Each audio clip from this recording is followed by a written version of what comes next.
Et on quitte le monde des insectes pour revenir à un produit bien de chez nous et qui se mange sans hésiter, le Saint-Marcellin.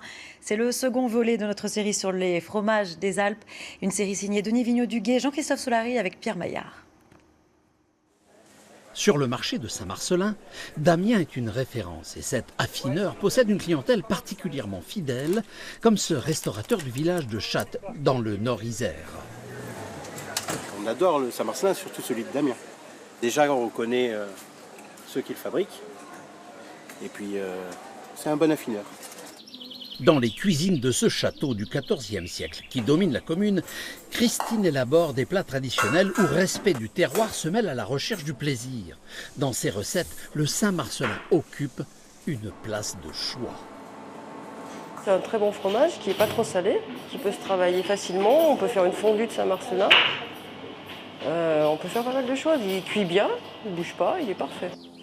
Petit fromage crémeux au lait entier de vache, le Saint-Marcellin est aujourd'hui commercialisé dans toute la France. Et selon la devise de la confrérie qui défend ses qualités et ses valeurs, il se déguste sans fin. Les origines du Saint-Marcellin remontent au XVe siècle.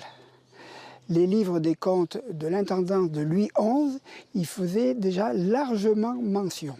C'est après la fin de la Première Guerre que les principaux acteurs commencent à ramasser le lait dans les fermes et le travail dans des fromageries. Les fromageries viennent de naître.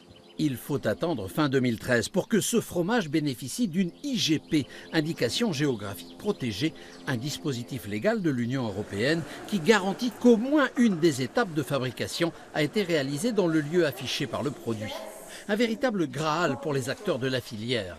Réunis au sein d'un comité, ils œuvrent désormais afin que les professionnels du secteur s'approprient cette identité.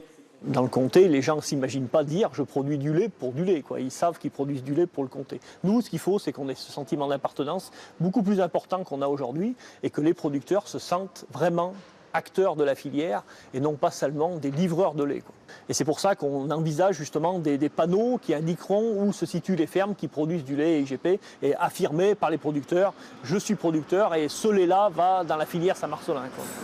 Définie selon des critères historiques, la zone géographique de production s'étend sur la rive est du fleuve Rhône et s'appuie sur le massif du Vercors. Elle concerne 274 communes de la Drôme, de l'Isère et de la Savoie. Au GAEC des Essarts, sur la commune du Plan en Isère, 3 familles produisent du Saint-Marcellin depuis 2007. L'obtention de l'IGP a changé leur façon de faire. Avant, j'avais une recette qui n'était pas forcément la meilleure. Et le fait de me caler à l'IGP, ça a permis chez nous d'améliorer la qualité du produit. L'objectif en fait, de toute la filière, c'est d'augmenter les volumes. Et c'est un objectif qu'on pense pouvoir réaliser. On n'ira peut-être pas jusqu'à 6 000 tonnes, mais de toute façon, on veut augmenter les volumes. Aujourd'hui, près de 35 millions de Saint-Marcellin arrivent chaque année sur le marché, soit 2800 tonnes. Si par hasard vous lui trouvez un petit goût de noix, c'est sans doute que vous dégustez le Petit Saint-Marc de Franck Petit. En se basant sur le chocolat et le praliné, cet artisan de Saint-Marcellin met en valeur à sa façon 2 spécialités régionales, les ravioles et le Saint-Marcellin. Il suffisait d'y penser.